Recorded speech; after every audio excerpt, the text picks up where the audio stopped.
Comment se fait-il, frères et sœurs en Christ, chers amis, que certains chrétiens paraissent si ignorants des choses spirituelles?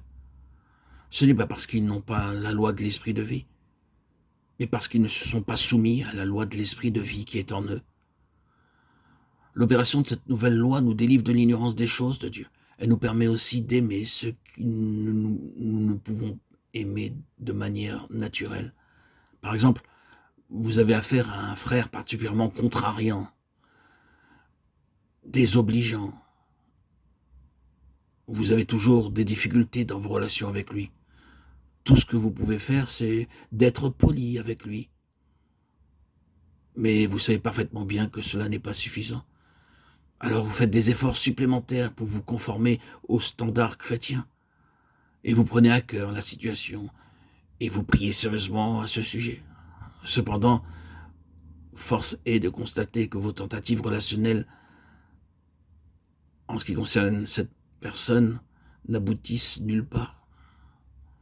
Le problème, c'est que vous essayez de lui montrer que vous l'aimez, alors qu'en réalité, vous ne l'aimez pas. C'est clair. Il le sait, il le voit.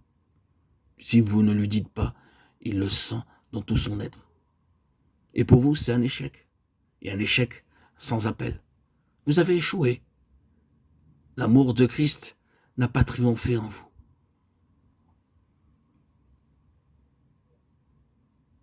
Mais si vous laissez simplement agir la loi de l'esprit de vie en vous, même la prière deviendra inutile. Car c'est la loi de la vie divine d'aimer, et la vie divine ne peut violer la loi divine. Quand vous vous confiez simplement dans l'action de cette loi, vous découvrirez alors que votre problème est résolu. Et cela même sans aucun effort de votre part, pas même l'effort d'une prière exprimée. La plus merveilleuse des choses, ce sera que lorsque vous parlerez avec ce frère, vous l'aimerez tout simplement.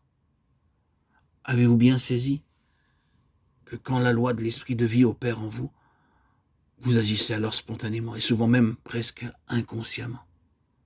Et cela ne demande aucun effort de votre volonté.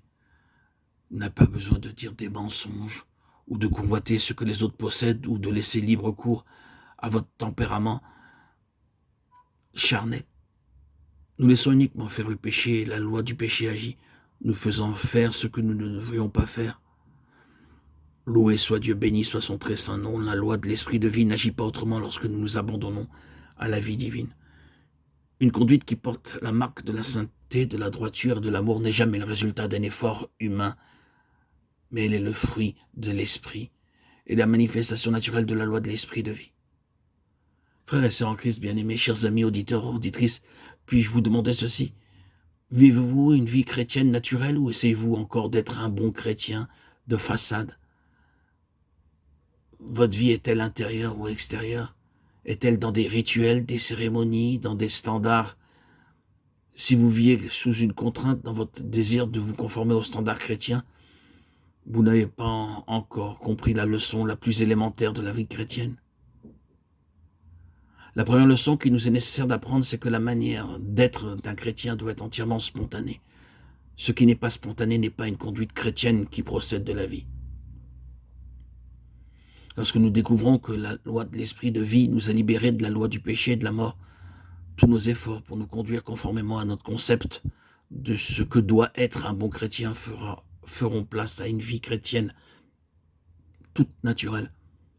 Nous serons alors délivrés de tout artifice dans le domaine des choses spirituelles. Nos paroles seront alors dépourvues de toute phraséologie spirituellement pompeuse. Nos prières deviendront simples et libres. Notre maniérisme fera place à une conduite toute naturelle.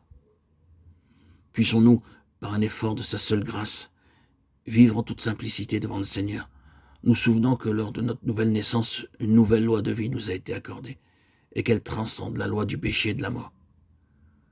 S'il était naturel pour nous de faire ce qui peine le Seigneur, il nous sera maintenant tout aussi naturel de lui plaire, naturel de nous confier en lui, naturel de le servir, naturel de le louer et de glorifier son nom. Oh, quelle émancipation bénie nous expérimenterons lorsque la loi du péché et de la mort cessera de nous contrôler et que la loi de l'esprit de vie aura la prééminence.